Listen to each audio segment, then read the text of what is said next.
Samayatara est exceptionnellement spéciale, très très unique. Pourquoi est-elle spéciale? Il y a plusieurs raisons à cela. Premièrement,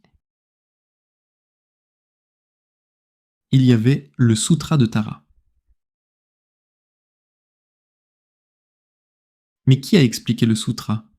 Qui explore véritablement le sens du Sutra de Tara?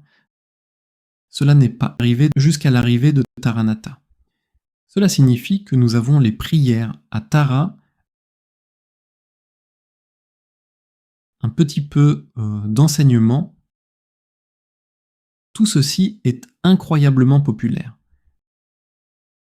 Tara est la déité la plus populaire et la plus enseignée. Une incroyable déité féminine des activités éveillées. Quoi qu'il en soit, jusqu'à ce que Taranatha arrive, le sens le plus profond n'avait pas été découvert. Alors Taranatha a participé grandement à l'expansion de Tara. De plus, chacune des autres traditions utilise Taranatha comme source. Sur cette base, ils ont développé certaines pratiques particulières. Néanmoins, les pratiques de Tara les plus détaillées, beaucoup de variétés d'enseignements sur Tara, arrivent après la venue de Taranatha de la lignée Jonang.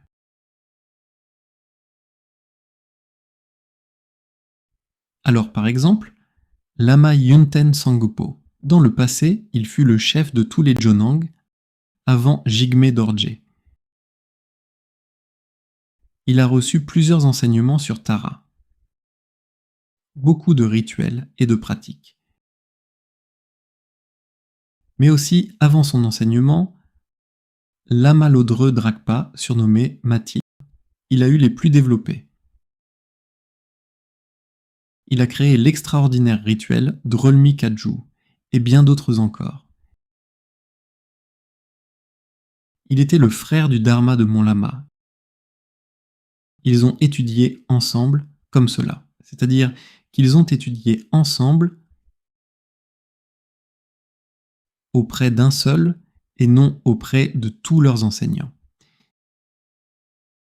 Mais la transmission la plus élevée et la plus profonde est Tara-samaya.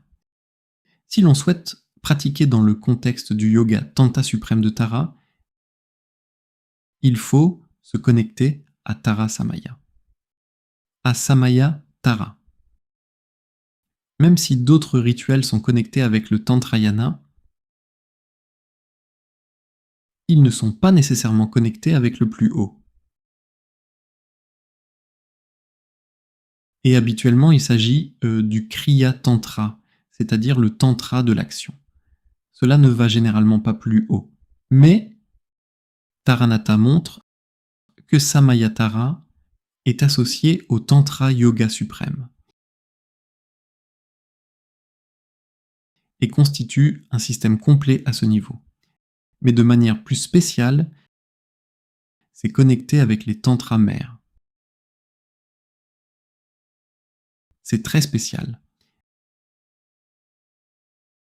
Mais plus spécial encore est que les Tantras mères bien connus répandus, tels que Chakra Samvara et d'autres, même comparé à cela, Samayatara contient beaucoup plus de détails.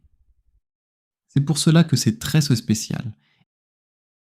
Et l'autre raison pour laquelle c'est spécial, c'est lorsque Taranatha a établi cette connexion, il a reçu de nombreux signes particuliers, de différentes manières, qui lui sont apparus de façon spéciale. Et puis quand il a conféré cette initiation aux autres, ils ont eu aussi des signes spéciaux.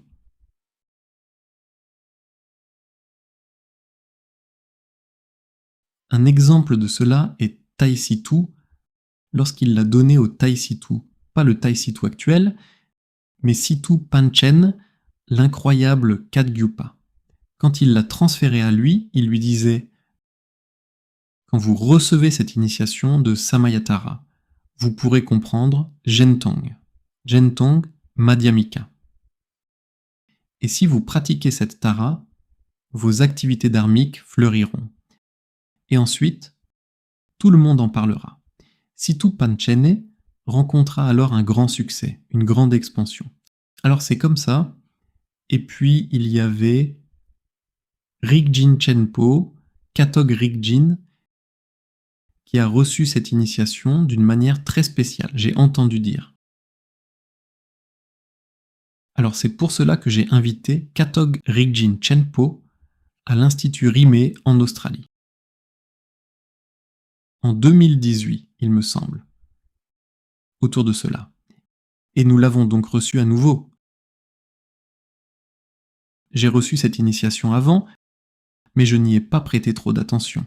C'est pourquoi je voulais que Katog Rigjin Chenpo la confère une nouvelle fois, comme quelque chose de très spécial. C'est pour cela que nous l'avons fait. Ok. Alors maintenant, je voudrais aussi faire une retraite sur cela avant que je donne ces enseignements. Je prends cela très au sérieux. Habituellement, je donne beaucoup d'initiations quand je reçois la permission de les faire. J'ai des signes qui me l'indiquent, mais personnellement, je n'y prête pas trop attention. Mais cette fois, je souhaite personnellement la recevoir, y prêter attention et pratiquer. Seulement après cela, je donnerai l'initiation. C'est très important que nous le gardons secret. Il est important de toujours garder ce secret très précieux pour soi. Habituellement, quelque chose reste secret parce que il peut y avoir des problèmes. Mais l'autre raison de garder le secret, c'est que c'est si précieux. Alors, vous savez, comme si vous aviez quelque chose d'une incroyable valeur, vous devez le garder un peu secret. Car si c'est trop public, quelqu'un peut le voler, il peut se produire beaucoup de choses. De la même manière, une pratique très précieuse doit quelquefois rester un peu secrète. Secrète ne veut pas dire que vous ne le dites à personne. Vous pouvez le dire à certaines personnes. Mais en général, c'est mieux de le garder secret. C'est pourquoi je souhaite garder cette pratique de Samayatara plus secrète. Cette première fois, nous ne transmettons qu'un bref pratique. Je dis simplement bref. Ce n'est pas bref par rapport aux autres, mais à l'avenir, nous pourrons explorer ces enseignements encore plus en profondeur. C'est mon intention pour conférer l'initiation l'année prochaine. Ok,